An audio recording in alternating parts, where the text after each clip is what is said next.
बिस्मिल्लाहिर्रहमानिर्रहीम। एक सवाल है कि क्या हम गैर मुस्लिमों को सदका दे सकते हैं? उसका जवाब ये है कि आप किसी गैर मुस्लिम को नफली सदका दे सकते हैं जो आप पर वाजिब है, जैसे ज़कात। तो आप गैर मुस्लिम को नहीं देंगे। उसका तरीका वो आप किसको देंगे? वो अल्लाह ने खुद कुरान में फरमाया 10वें पारे में सूरह तौबा,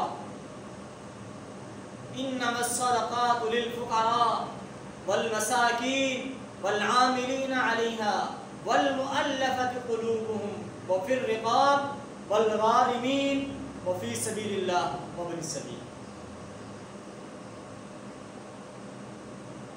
या इनको दीजिए। हाँ, आप नफली सदका दे सकते हैं, क्योंकि बाज़ लोग ये सवाल करते हैं कि हमारे घर में कोई यहूदी खातून काम करती है या ईसाई खातून या कोई हिंदू काम करता है। तो जी हाँ, आप उसको नफली सदका दीजिए। आप कुर्बानी का गोश्त भी दीजिए, क्योंकि कुर्बानी आ रही है।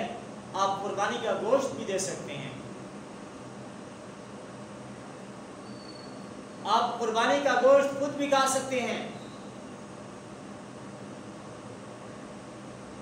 किसी अमीर को भी खिला सकते हैं, गरीब को भी दे सकते हैं। लेकिन अल्लाह ने इसका तरीका बताया कुरान में कुर्बानी का।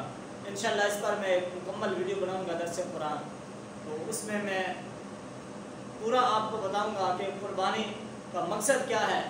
कुर्बानी क्या ये उम्मत मुहम्मदिया पर फ़र्ज़ है या आदम अलैहिस्सलाम से अब तक ये कब फ़र्ज़ हुई? इंशाअल्लाह ये मैं आपको बताऊंगा। इसके कुर्बानी के बालों की अल्लाह के यहाँ क्या अहमियत है, इसके गोश्त की अल्लाह के यहाँ क्या अहमियत है,